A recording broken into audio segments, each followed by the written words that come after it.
kula terangno nggih dados niki Allah ngelingaken kula jenengan sedanten ben eling bahwa alam raya ini diciptakan untuk kita nggih. Untuk kita ini macam-macam ya. Misalnya kalau fisik Allah nggawe buah ya kita makan. Ini untuk kita yang kebutuhan dhahirah.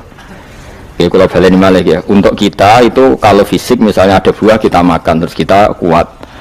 Ada air kita minum terus kita kuat. Itu nikmat fisik yang dhahirah napa? Yang dhahirah. Ada nikmat batinah yaitu kepuasan mendapatkan ma'rifatullah. Yaitu ulang lagi kepuasan mendapatkan apa? Ma'rifatullah. Itu nikmat batin. Baik yang terkait Allah maupun terkait logika-logika tasawuf. Terkait Allah misalnya gini, misalnya kula mikir ya. Kula bolak-balik matur niki berkali-kali di tempat ngaji ini. Mugi-mugi jenengan eling mboten gadah masalah ingatan ini eling-eling. Eling-eling tenan. Wong nak soleh, ya soleh, soleh. Cek soleh mulai cilik, cek soleh dadakan terus husnul khotimah. Pokoknya napa? Soleh. Niku nak mati, niku bumi ku nangis. Nangisnya bumi ku kekurangan utawi kalong wong sing sujud ning ndekne. Ya Allah Gusti, biasanya wonten tiyang niku sujud teng nggen kula, dia berperilaku baik teng nggen kula, sakniki tiyang niku mun jenengan ambil nangis bumi. Sakniki sing urip arek bedua-bedua, damel narkoba, damel ngefly, damel macam-macam lah. Iku nangis bumi. Langit seweneng. Seweneng. Gusti matur nuwun Gusti, orang itu saya tunggu lama, sekarang sudah engkau angkat ke tempat kami. Maksudnya diangkat teng langit. Sing bumi nangis, sing langit napa? Seneng.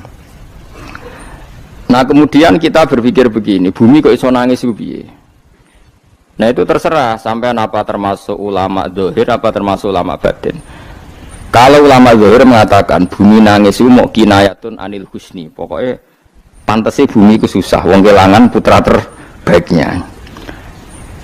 Tapi nak cara ulama-ulama hakikat yang mengenali sekali betapa kudrohnya Allah, betapa kudrohnya Allah itu tidak terbatas. Itu yang meyakini bumi nangis itu nangis tenan. Misalnya ngaten kula tak terangno malih ya. Kowe bayangno dadi Nabi Adam, ngrungokno nggih. Kowe bayangno dadi Nabi Adam. Nabi Adam tenan maksudnya. Terus Nabi Adam orang pertama dia tahu betul kalau dia dicipta dari bumi. Dan dia pula tahu betul, beliau tahu kalau dia bisa ngomong, bisa mikir, bisa macam-macam. Terus indukannya beliau itu bumi.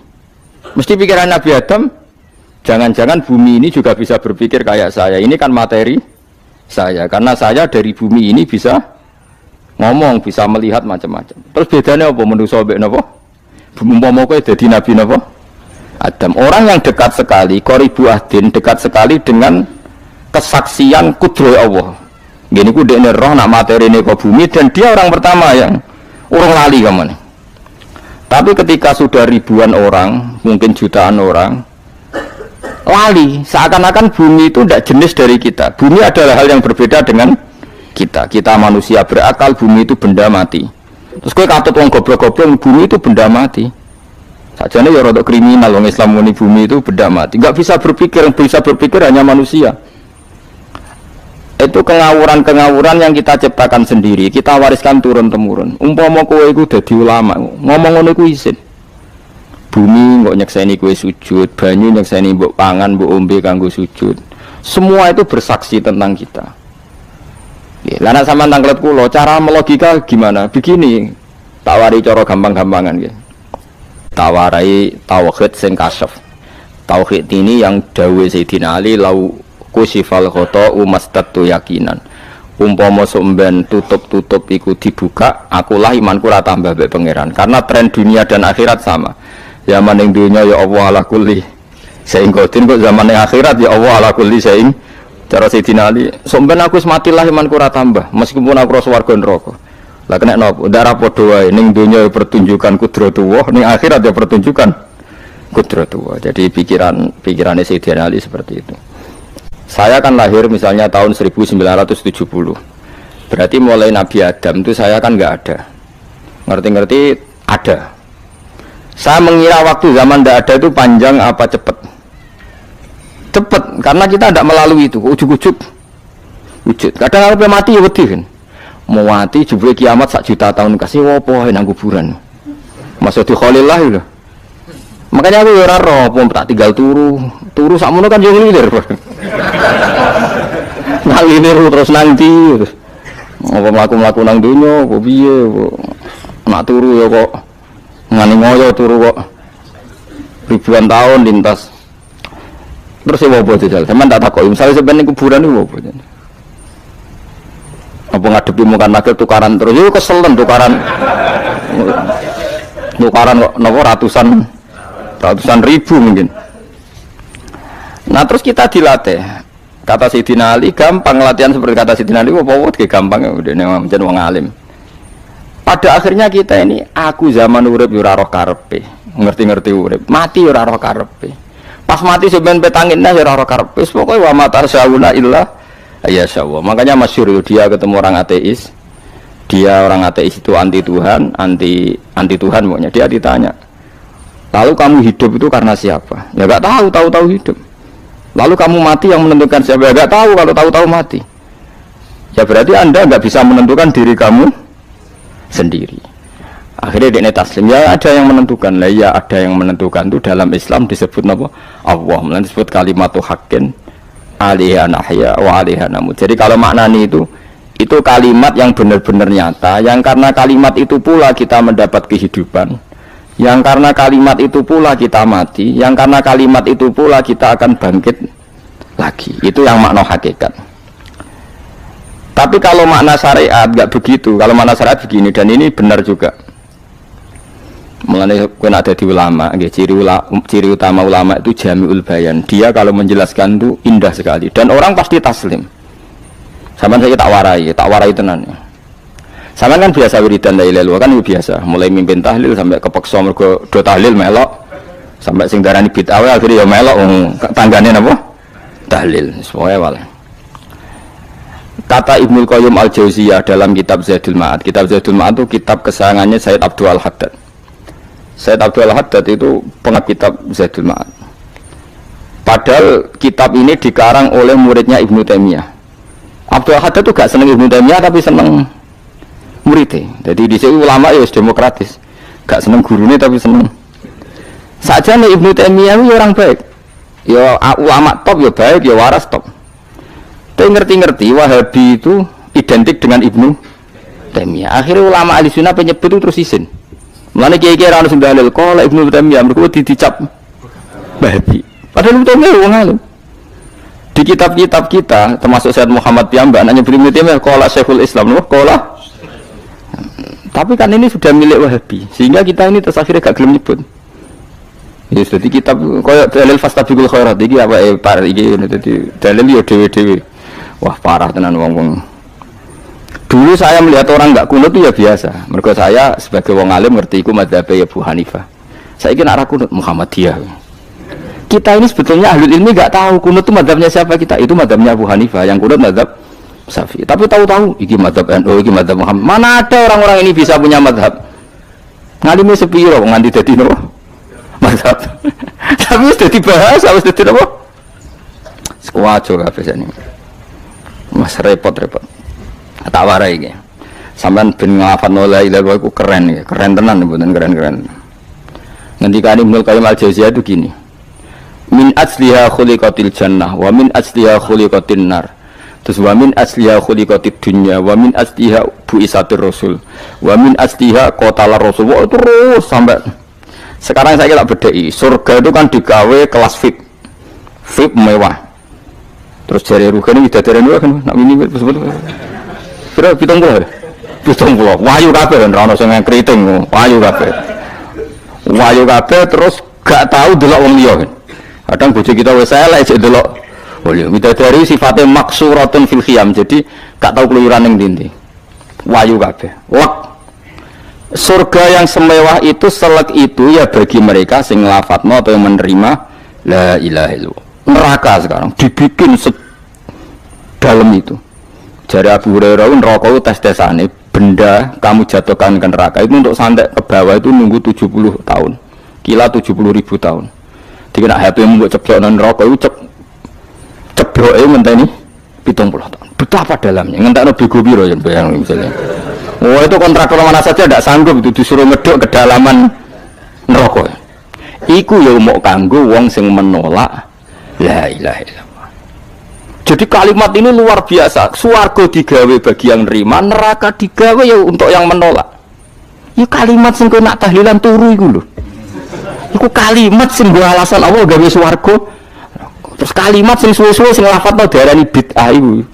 Itu kalimat sesakral ini nasibnya akhir zaman itu entek gara-gara dilafadzno tahlilan tersangka jadi apa? Bid'ah. Dulu kalimat yang dipuja-puja penyebab surga dan neraka. Saiki kalimat itu tersangka. Mau perkara napa?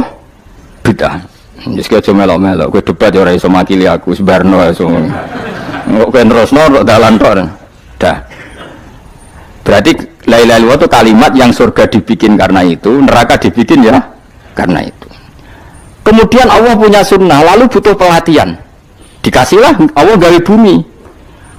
Piye manusia butuh latihan, dibikinlah bumi.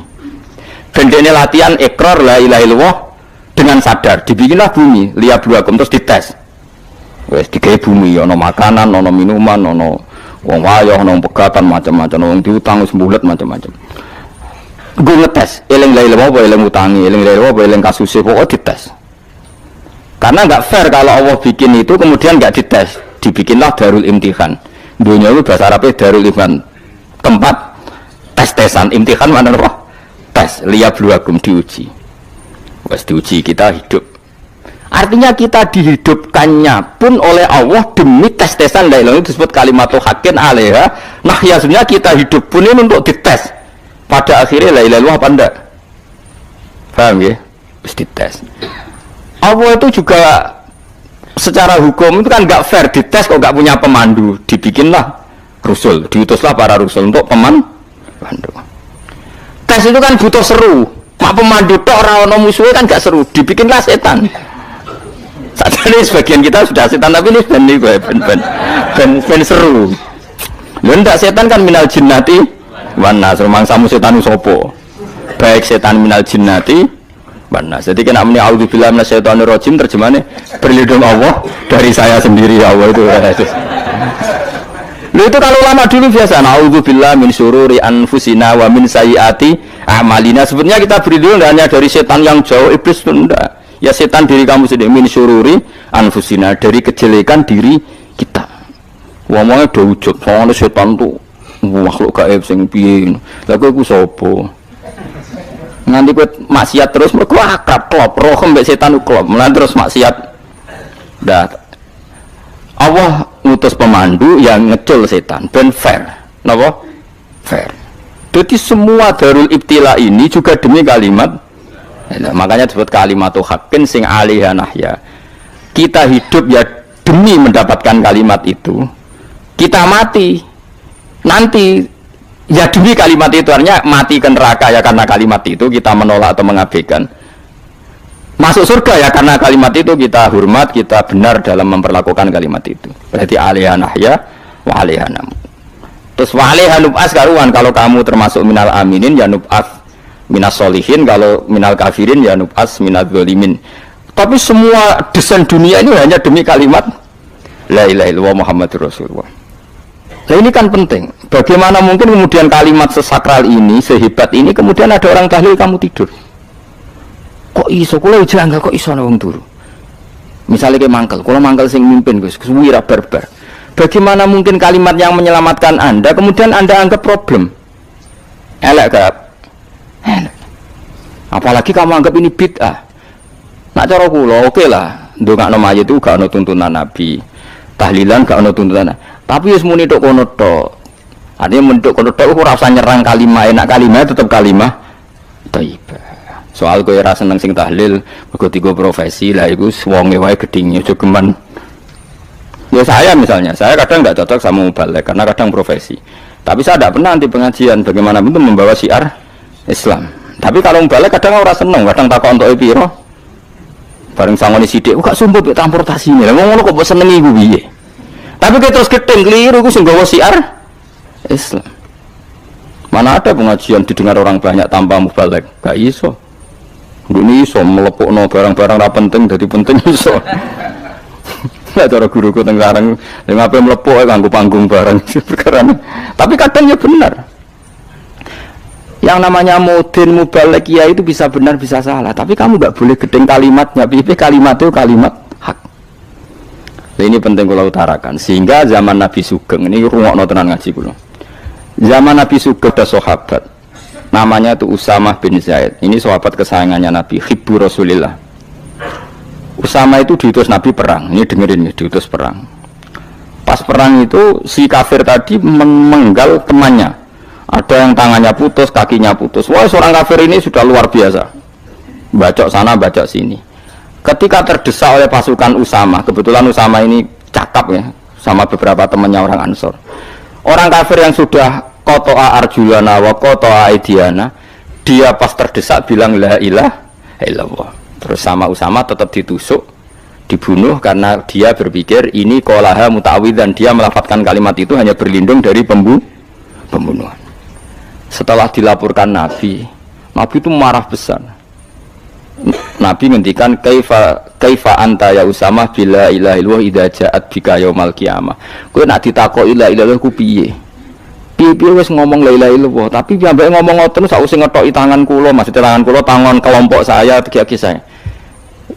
Nabi tetap jawab kaifa bila ilaha illallah idza ja'at bika yaumal qiyamah. Pokoknya Nabi menyoal terus. Sampai menjadi fatwa ijma'nya fuqaha, siapapun yang melafatkan la ilaha illallah harus kita terima meskipun qolaha muta'awidzan, meskipun saat melakukan hanya cara zahir berlindung dari kematian, sehingga kita terima. Orang kafir yang 80 tahun kafir melafatkan la ilaha illallah 1 menit menjadi mukmin. Sampai ada ayat qulil ladzina kafaru iyantahu yufar lahum ma qad salaf. Ini kalimat yang sakral, bahkan kafir yang 80 tahun saja menjadi mukmin hanya karena melafatkan la ilaha illallah. Mulanya yang ngaji saya, yang senang saya, jangan pernah kamu mengatakan ada bid'ah yang orang bisa jadi kafir. Bagaimana mungkin orang mukmin yang ke kuburan dan melafatkan la ilaha illallah kamu katakan kafir? Padahal kalimat ini yang kafir 80 tahun saja menjadi mukmin. Saiki ono wong nglafatno la ilaha illallah mergo salah tempat pinggir patok mbok arani kafir. Kok aneh. Mungkin kafir 80 tahun udah di mukmin iki gara-gara ngafalno la ilaha illallah dadi kafir. Mergo mau salah tempat. Ning pinggir apa? Patok. Gue nara cocok mending nganggur, wong sering ziarah ku nganggur. Nyatane ya tenan. Cara dene pegawai negeri ora sering ziarah. Nah iku tapi ora usah muni kafir, muni kafir gak mungkin lah. Coba kalimat ini itu orang kafir yang 80 tahun menjadi apa coba dengan melafadzkan kalimat ini? Mukmin kan? Berarti kalimat ini adalah kalimat penghilang kekafiran. Lalu karena dilafadzkan secara salah dianggap kafir.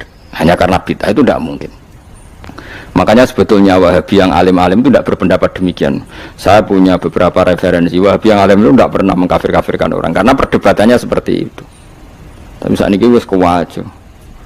Sebenarnya kalau orang alim itu ya mirip-mirip, entah Wahabi entah tidak mirip-mirip. Karena kalimat tadi. Wahabi itu kitab terbesarnya itu Ibnu Taimiyah. Ibnu Taimiyah itu punya murid Ibnu Qayyim Al-Jauziyah. Itu sampai sekarang saya lihat di fatwanya Ibnu Taimiyah itu begitu hormat sama orang-orang kita ini sama.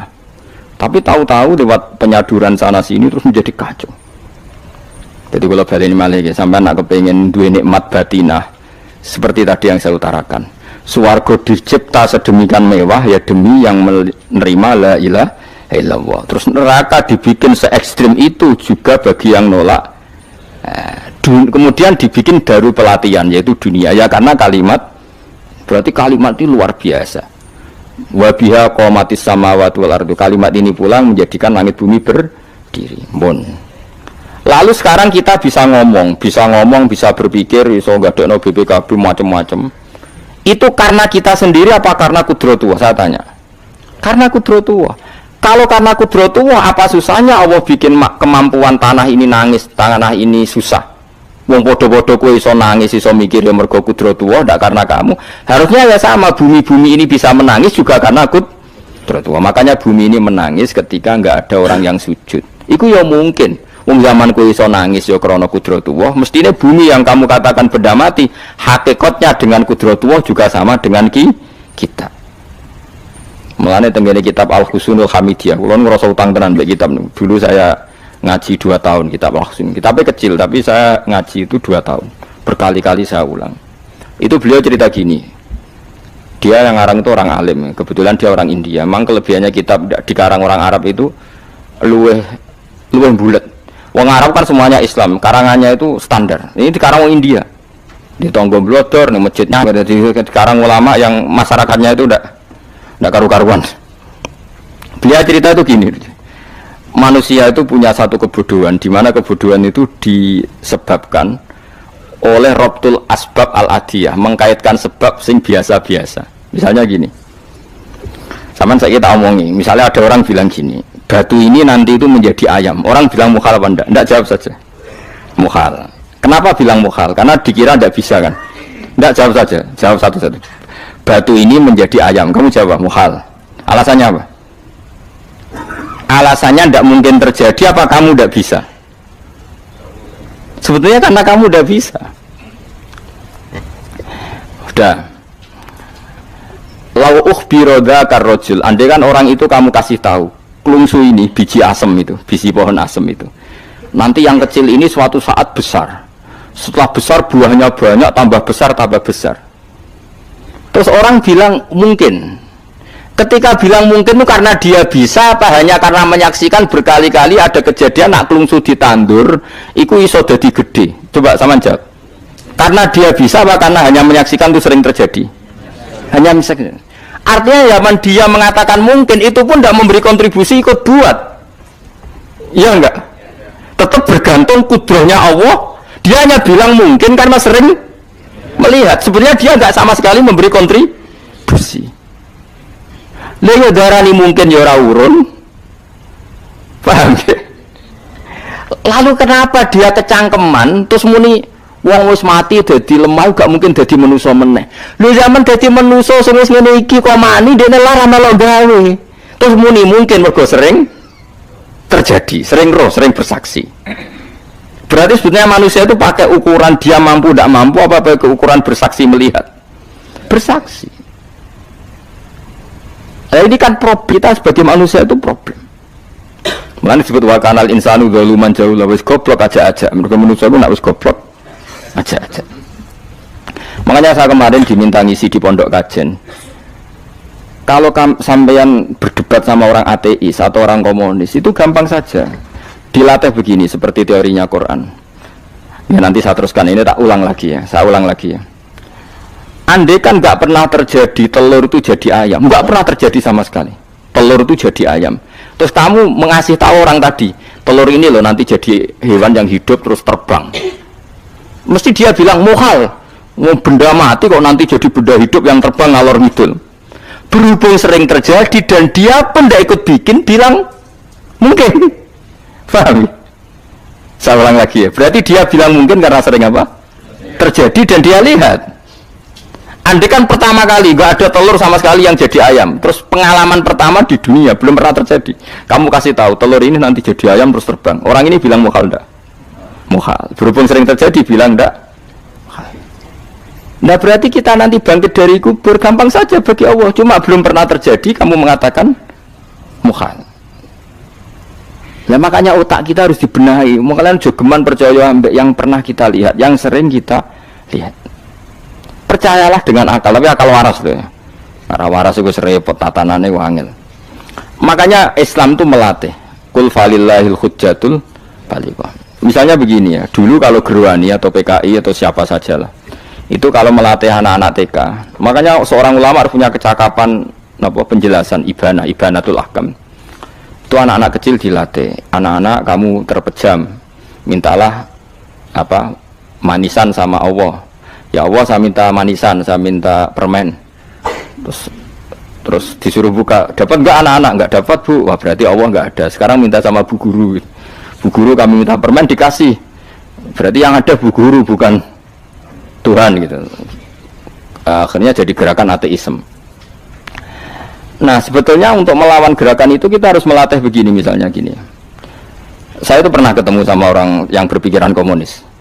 Oh komunis cekek. Dia nantang saya gini, Pak, pokoknya saya tidak bisa menerima konsep Tuhan sebelum Anda bisa menjelaskan kenapa ada Tuhan. Jadi, bocah kok elek ngene. Nah, aku wis ngerti aja sak cerdas-cerdas ini tetep cerdas aku yakin wis tetep cerdas aku.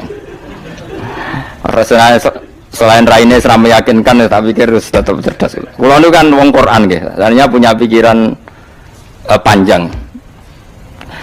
Mungkin di antara orang Islam kita ini tidak punya kecakapan menjelaskan. Tapi kalau orang sering baca Quran, apalagi dia ngaji tafsir ya, yang waras maksudnya waras lah. Terus rapati seneng duit, barang ini penting. Harus seneng duit, mari goblok. Yakin ulama seneng duit, mari goblok, tak jamin. Umpama alim wis kelas B, kelas C gak bisa, tahqiq gak bisa. Kalau tahu dikandani konco kulo riyen ambek jenengan udah saya kaca akeh. Lah kena apa? Cok seneng duit kulo. Duit masalah bagi ulama. Ora duwe lho masalah kan ya. Maksudnya ora usah seneng tapi aja terus gak duwe. Sekarang saya tanya, Quran itu melatih kita gini. Quran itu sederhana kalau ngelatih tauhid, tapi orang pasti ingat. Kata Allah gini, enggak apa-apa, saya ndak Tuhan enggak apa-apa, kamu yang Tuhan. Tapi buktikan kalau kamu Tuhan. Caranya gini nih. Am khalaqus samawati wal ardi. Ya enggak apa-apa, kamu yang Tuhan enggak apa-apa, tapi buktikan kalau kamu menciptakan langit bumi. Mereka pasti ikrar, ya enggak mungkin saya menciptakan bumi, saya lahir sudah ada bumi. Yesus lahir sudah ada bumi, enggak mungkin Tuhan. Terus Tuhan membuat pertanyaan kedua, am khuliqu min ghairi syai'in. Ya sudah, kalau saya enggak Tuhan lalu enggak ada Tuhan, berarti alam raya ini tercipta oleh sesuatu yang enggak ada. Aneh enggak? Misalnya sebelum alam raya ini enggak ada Tuhan. Berarti sebelum alam raya ini kan adanya nihilisme, sesuatu yang enggak ada. Kemudian sesuatu yang enggak ada menjadi penyebab sesuatu yang ada. Aneh enggak? Menurut saya aneh. Sesuatu yang enggak ada itu mestinya kan enggak bisa ngelabeti, enggak bisa berfungsi, enggak bisa ada gunanya. Wong jenenge ra ono kuwi ora marai apa-apa. Ora ono kok dadi sebab. Sesuatu yang menjadi sebab itu yang wujud apa yang enggak ada? Yang wujud. Sak takoki. Lah kalau enggak ada Tuhan berarti alam raya ini lalu sebabnya apa? Ya dari ketiadaan, lalu tiada itu menjadi sebab. Yang tiada kok jadi sebab itu tekem lho. Mikir. Di mana-mana yang sebab itu harus barang yang wujud, enggak boleh tiada kok jadi sebab. Ini kan jadi aneh, sesuatu yang tiada menyebabkan sesuatu yang ada. Terus dia ya pokoknya ronde ini kalah, tahu kapan tak pikir nganti mati temenang aku ngono. Makanya sebetulnya dalam ilmu mantek pertama itu kita tidak harus iman Tuhan itu namanya Allah, tidak harus. Makanya pertama dikenalkan, sementing kenal Tuhan itu ada dulu, disebut zat sing wajibil wujud, belum disebut namanya Allah. Allah itu disebut nama Islam, itu paham ya? Saya ulang lagi, Allah disebut itu nama Islam. Tapi kalau penemuan akal hanya sampai kita ini butuh zat sing wajibil wujud, sing menjadi penyebab semua alam raya ini. Di bahasa Arab disebut musabbibul asbab. Belum menyebut Allah musabbibul asbab. Islam pun pertama Iqra turun ya gak nyebut Allah. Iqra bismi rabbikal ladzi khalaq, khalaqal insana min 'alaq. Iqra wa rabbuka. Tuhan itu siapa? Yang mencipta. Nah, yang mencipta ini oleh syariat Islam disebut Allah. Tapi dalam logika yang penting gue kenal si ono musabbibil asbab. Pastikan bahwa alam raya ini yang wujud pasti disebabkan sesuatu yang ada. Nggak boleh barang wujud kok diciptakan oleh sesuatu yang tidak ada. Yang gendeng ora barbar barang ra ono mbok sifati al-khaliq. Sing gawe langit bumi apa? Pencipta. Penciptane apa? Sesuatu yang tidak ada. Kowe ikhlas dutek ngono kowe ikhlas ta ora? Gak kowe ikhlas ta ora dutek ngono kowe ikhlas ta. Kowe gelem dadi bodho niku. Gelem kan? Mboten. Nah, nikmatmu jenenge nikmat batin. Mulane sing suweneng mbek kalimat la ilaha illallah. Wis ana sing bid'ahno Allah iku wong nganggur wis beno sak uni-unine. Tapi kadang memang kita berlebihan. Tahlilan rabar-bar matang puluh dina ini rabar-bar muga alasane wis disangoni akeh tahlil sedih lho sakake penggemar sing keselen sing rantuk sangi ya butuh cepet. Lani cara kula niki penting kula utar nggih. Kowe nek ora cocok tahlilan 40 dina wis ngomong ae kira cocok model harinya. Tapi ki aja menolak kalimat la ilaha illallah iku disifati Kanjeng Nabi kalimat thayyibat. Wong Nabi wis nyifati thayyibah, kalimat yang suci kok nyifati bid. Tak soal kira cocok wong sebut. Misalnya kamu bilang saja wong mati wis sangu amale lha apa didongakno barang. Nek kowe pengen ndonga ora usah ndonga. Wis ora usah biasa wae. Kula lah mbok dongakno ora seneng. Gak meyakinkan. Karo dene mlebu swarga butuh dongamu ora ono swarga fadhole pangeran apa mbok dongano barang. Nah tapi kowe donga aku ya seneng. Senenge ya semau lah timbang nyanyi-nyanyi rame-rame sadok ndonga. Mandi ora pokoke ndonga. Saya ulang lagi ya. Makanya Quran itu melatih logika sampai seperti itu. Am khalaqus samawati wal ard bal la yuqinun. Sampai terus diulang-ulang. Am khuliqu min ghairi syai'in. Kalau mereka merasa Tuhan enggak apa-apa, tapi buktikan mereka ini wujud sendiri tanpa sebab. Atau begini, kalau mereka tidak tahu sebab pencipta langit bumi, mereka sendiri suruh yakin kalau mereka adalah penciptanya. Am humul khaliqun, enggak apa-apa. Ya tapi masih Abu Jahal gendeng lah, masih Abu Lahab ngawur lah, nak takoki, ya wes pangeran kowe ke sing gawe langit bumi. Penggemarnya saja pasti tertawa. Mosok Abu Lahab darane pencipta langit bumi, wong lahir ning bumi. Tapi Quran oleh ngejawab, am khalaqus samawati wal ardo. Apakah mereka menciptakan langit bumi? Bala yakin, mereka pun tidak pernah yakin. Jadi itu pangeran. Makanya di mana-mana orang alim itu suka debat. Karena pangeran sendiri kalau menjelaskan kebenaran seringnya juga nantang debat. Kata Allah, Qul ara'aytum ma tad'una min dunillah aruni madza khalaqu minal ardi am lahum syirkun fis samawat. Enggak apa-apa mereka Tuhan kata Allah, tapi buktikan zaman langit diciptakan mereka memberi kontribusi apa?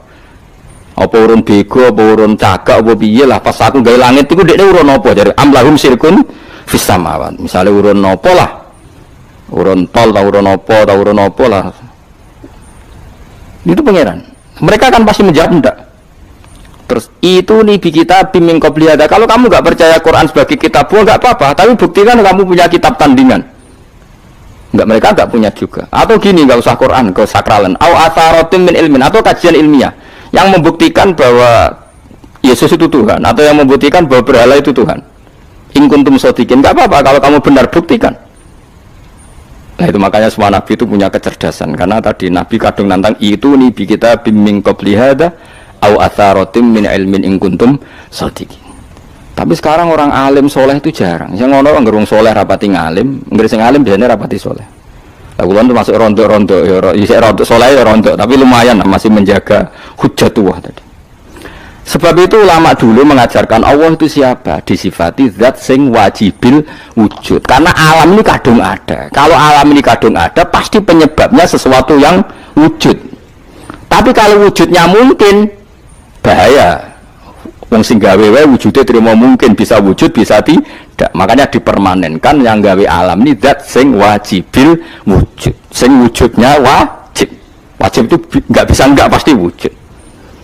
Nah, terus kita kenal itu namanya khaliq, itu musabbibil asbab, itu khaliqul asya. Lalu oleh Islam zat yang demikian itu disebut Allah. Terus jadi la ilaha illallah. Nah, orang yang bertauhid gini tentu punya kenikmatan batin yang luar biasa. Sehingga saya bayangkan nanti mati yang ngono biasa wae kan. Gusti zaman kula teng donya ora melok ngatur oksigen, ngatur nyawa, ape mati ndak ra ngoten. Mulai dari Siti Ali, jenengan jemben nak mati tambah pinter apa biasa? Biasa wae. Ning bumi yo ndelok kudrate Allah, kok ning akhirat ndak ra padha wae ndelok kudrate Allah. Mulane beliau masyhur guyonan beliau lau kusifal ghata mastatu yaqinan. So ben aku nek mukasyafah ning akhirat imanku yo ora tambah, yo biasa wae, standar-standar wae. Maksudnya kue ning dunia ujung-ujungnya paling pokok ya menyaksikan kudratullah. Sebenarnya akhirat ujung-ujungnya paling pokok ya delok kudratullah. Ning dunia saiki Allah ya matlubi sing kita cari. Sebenarnya akhirat ya Allah matlubi. Paham ya? Artinya hukum dunia dan akhirat itu sama. Kita di dunia golek ridhanya Allah, ning akhirat ya golek napa? Ridhanya Allah. Lah nek soal kecil tapi ning akhirat masalah pun rokok masalah itu utang ditagih ya.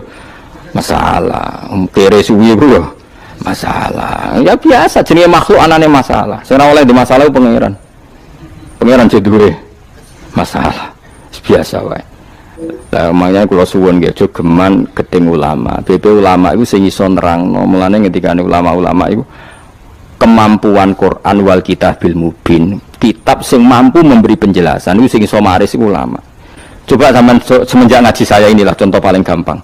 Sampai ngafalno la ilaha illallah itu kan kelihatan biasa sampai ngantuk kadang gremeng sing mimpin tahlil macam-macam lah pemene nak ora barbar semacam-macam oke lah itu kamu gedeng manusianya enggak apa-apa kadang memang kalau tenan dekne wong sering kula takon kula nak kiai lah sering jejer kiai iso tahlil kan kula wani kok iso tahlil sangone akeh sungkan cepet kowe goblok kemen seneng sing iso bulbet nek mangkel wong sak menambane sing kesusu tapi nak sing mimpin kula tetep cepet Sing udang lah masuk sangane akhirnya tetep cepet. Kok boten nami tetep mandiin aku. Malah Nah, naswi malah ramandi ya ini. Jadi di daerah saya itu ada mitos. Sama ngerti Istanbul, Quran kecil itu, sing jari ini jimat itu. Tapi jari ini, lagi di produk yang kudus kadang, selawai aku regane ini. Jadi di Kliwon itu regane pemimpin, selawai itu juga kayak kuno kan. Tapi mau selawai aku, orang yang asli. Nah itu sebetulnya yang asli itu hanya 5 atau 9 itu sing gawe niku jenenge Ki Sarbini yang terkenal jadul. Itu sing asli. Ya tapi yang wong yang klaim asli, ya karek maklare lah. Tapi jelas itu dicetak masal teng Kudus, Selawewu. Pasar Kliwon teng kathah lah teng pundi-pundi kathah. Oh. Wong kanca kula dagangan Istanbul nak kula sak-sak. Sasak tenan niku. Tak takon Mas. Tapi nak ngetu sitok-sitok, ora kerja agar wong tak kei ngono, kurang ajar tenan aja. Nah itu ceritanya itu, dia tuh terkenal jaduk. Singkat cerita diundang tahlil orang mati. Ya kayak Pak Khalil Bangkalan kan orang-orang keramat bilang gini. Ya cung ya undang aku akeh cung bismillahirrahmanirrahim wis bapak-bapakmu di sepuro pangeran. Mulai. Yang punya rumah itu mangkalnya bukan main karena di sebelahnya sapi. Dikira kalau di sebelah sapi kan tahlilnya gayeng suwi. Lama-lama gremengnya tuan rumah ini si kiai tadi dengar. Terus balik nah, ya ngene cung. Kon buktekno nak tahlilku banding mbek sapi nih. Kon ngetok wit klopo lho kon ngetok. Ketok kon gawe timbangan. Sing sitok kon nyancangi sapi urip kubedi.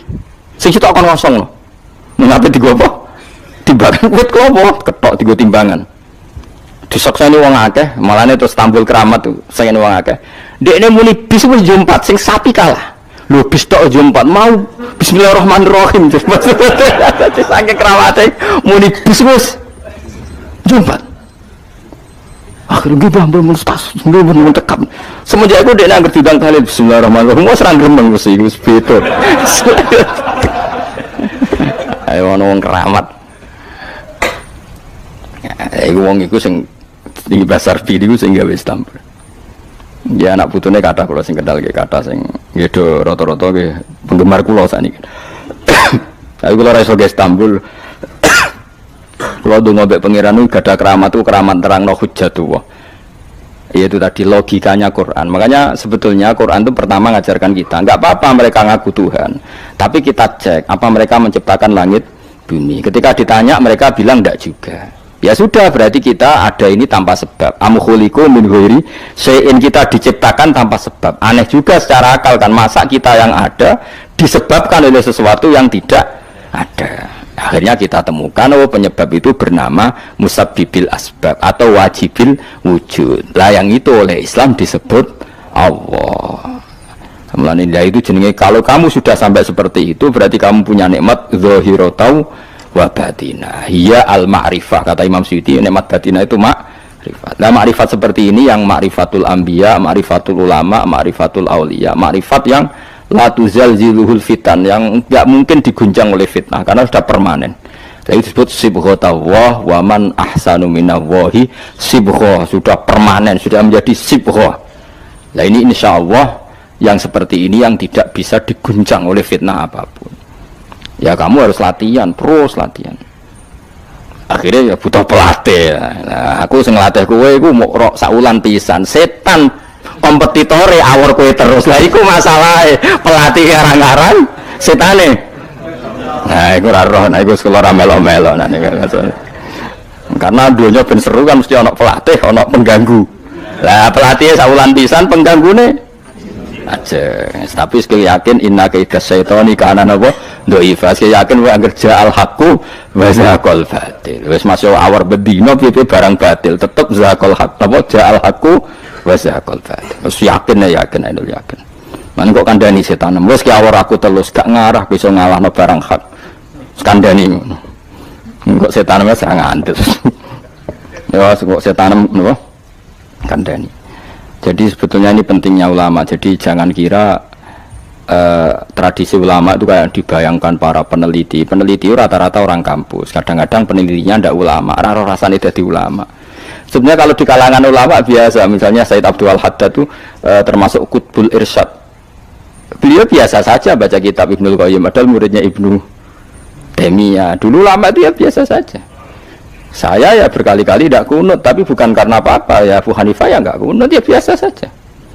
Mertua mbahnya istri saya itu, keluarga Sido Kiri itu kalau sholat kunut terus sampai kabundut. Ya biasa saja ada mazhabnya. Karena kunut nazilah itu karena ada masalah. Zaman akhir masalah, makanya beliau kunut. Terus nggak apa-apa, itu ya nggak masalah. Yang masalah aku ilmunya kurang terus kecangkeman itu masalah. Wes kena kurang paham. Saya pernah ya ngaji begini di mana-mana ya. Dulu saya masih ingat, sholat jenazah itu pasti di depan. Terus kita, sama lihat nanti di kitab Mahali. Kenapa sholat jenazah harus di depan? Ya karena memang mulai dulu yang namanya sholat jenazah itu di depan, mayitnya di depan. Tapi mulai dulu zaman Imam Nawawi yang terkenal yang ngarang kitab Majmu', ngarang Minhajul Thalibin itu bilang, sebetulnya ada kaul yang mengatakan jenazah itu boleh di belakang. Piye-piye gak imam. Kok wajib kok ngarep bangun imam tapi masuk akal ora? Masuk akal, tapi aja praktek. Ya mau kowe ngomong masuk akal, tapi masuk akal ora imam kok wajib kok ngarep. Coba alasannya apa? Kok iso wajib udah kok ngarep ora? Nah, sekarang terbukti di Arab Saudi. Di Arab Saudi era dulu itu setiap jenazah itu kalau sholat diletakkan di depan, dekat Ka'bah. Singkat cerita tahun 84 atau berapa, ternyata itu senjata laras panjang. Jadi senjata laras panjang dibungkus pura-pura apa? Jenazah. Setelah di depan ternyata senjata, terus dipakai pembantian. Tapi ya akhirnya nggak banyak korbannya, memang dilindungi Allah. Semenjak itu trauma. Sekarang tuh sampean kalau sekarang haji atau umroh kan tiap ba'dal maktubah kan dari sholat jenazah, itu jenazahnya di kamar jenazah, nggak di depan. Artinya kan di belakang musolli apa? Di belakang yang sholat. Nah ini alhamdulillah itu zaman Imam Nawawi termasuk sudah mendiskusikan itu. Ada kemungkinan yang kita sholat itu di belakang kita. Nah, kalau di Arab Saudi semuanya dipaksa di depan, awang kaji rasido kaji. Sumati wakil mendak kok ngarep ya. Gak sido tawaf pun. Kebuken jenazah. Lah Indonesia tuh anak kaji mati biro saja. Kabeh ditakok ngarep. Ini pentingnya ulama. Dulu biasa ulama meskipun kita di Indonesia ra perlu maratekno ngono, kita taqabbal wa minna minkum taqabbal. Loh, karena saya pernah ngalami di kampung saya itu kan biasa kalau mayat itu kan ndase enggak lor, sikile ning kidul. Madhep kiblat. Mbaya gitu lah orang madhep kiblat, pokoknya sirahe ning lor, sikile nang gitu. Oh itu sudah berpuluh-puluh tahun, mungkin ratusan tahun sudah. Kemudian lala itu ada kajian satu tamu itu berkeyakinan sirahe ning kidul. Di sini kan ada mazhab sebagian sirahe ning kidul, sikile ning lor. Kebetulan tamu itu keluargane. Akhirnya walhasil yuk mindah, yuk muter. Lah tonggo-tonggo kan mudine barang rawani. Serawani. Terus takok aku, "Gus ini cara jenengan sepundi?" Ya nanti bakal mulai kon muter dhewe. Wong iki nekat ngamuk, wis kamu. Sesuk jare wong-wong. Mulai keputusan tertinggi ning Gus Pak dawuhe piye jare mudine. Tak omong ngene wae. Kula niku sinau fikih wis suwe, cek ndas ning lor, cek ning kidul. Mayit ning guri wae loro kaule, pemene sampean puter mun puter. Tenang mawon ta mrene. Kula niku sinau fikih mun suwe, menawa mau sirah ning lor apa kidul. Mayite nggo guri kon loro kaule. Sagere mikir, iku Gus Pak masuk terus mikir. Ya pun Gus mun salat-salat. Jadi artinya kalau dalam khazanah Islam itu banyak sekali. Karena fikih itu masalah furu'iyah, ya masalah apa? Kamu gak yang kue iso kudu iso tenan itu tentang kalimat ilmu tadi kudu iso tenan oleh anu tanpa ngono-ngono iku gampang. Saiki salat ghaib misalnya kemarin Mbak Hasim Muzadi wafat. Orangnya wafatnya di Malang. Malang wetane Jogja misalnya. Oleh gak wong Jogja salat ghaib?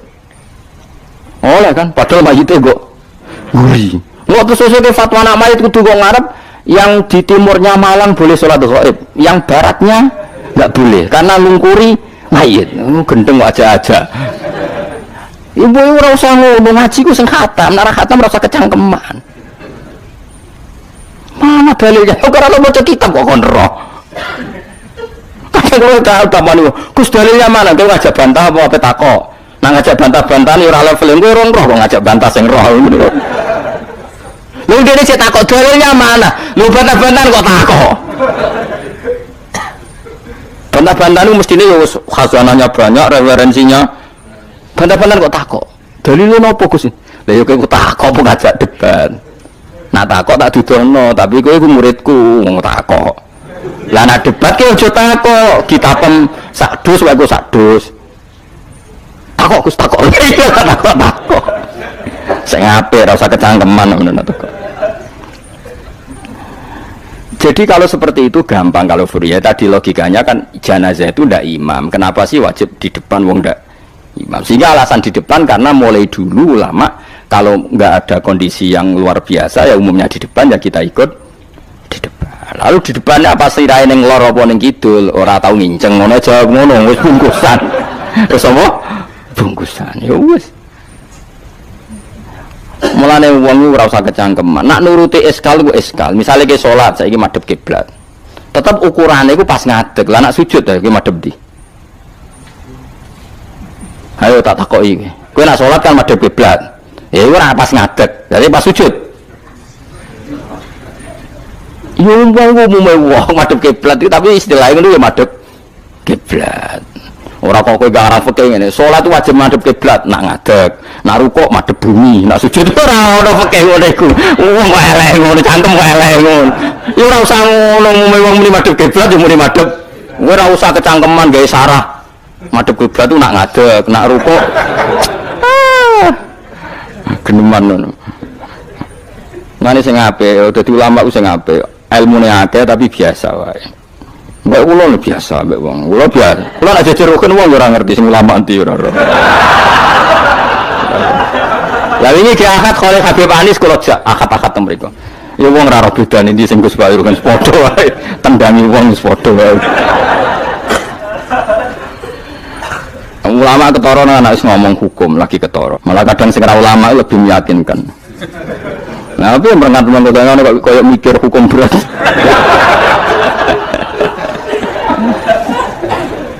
Saya kalau baleni malih, jadi yang wajib permanen itu ma'rifatullah. Nggih napa?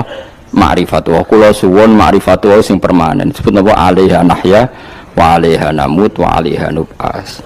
Nah istilah teng Quran apa inna sholati wa nusuki wa mahyaya wa mamati lillah. Kowe saiki urip iku ya ora karepmu dhewe, karep kersane Allah. Kowe mati ya ora karepmu dhewe, kersane Allah. Nak zaman kowe urip tidak dalam kendali Anda, setelah mati pun tidak dalam kendali Anda. Kowe ngerti-ngerti urip, ngerti-ngerti mati, ngerti-ngerti bangkit kau kubur. Berarti kabeh ku lillahi rabbil alamin. Ya sudah, seperti itu yang kita akan alami. Nah, lalu kita sanggup kalimat, yang kalimat ini pula kita hidup, kalimat ini pula kita mati. Itu dalam makna ilmu hakikat.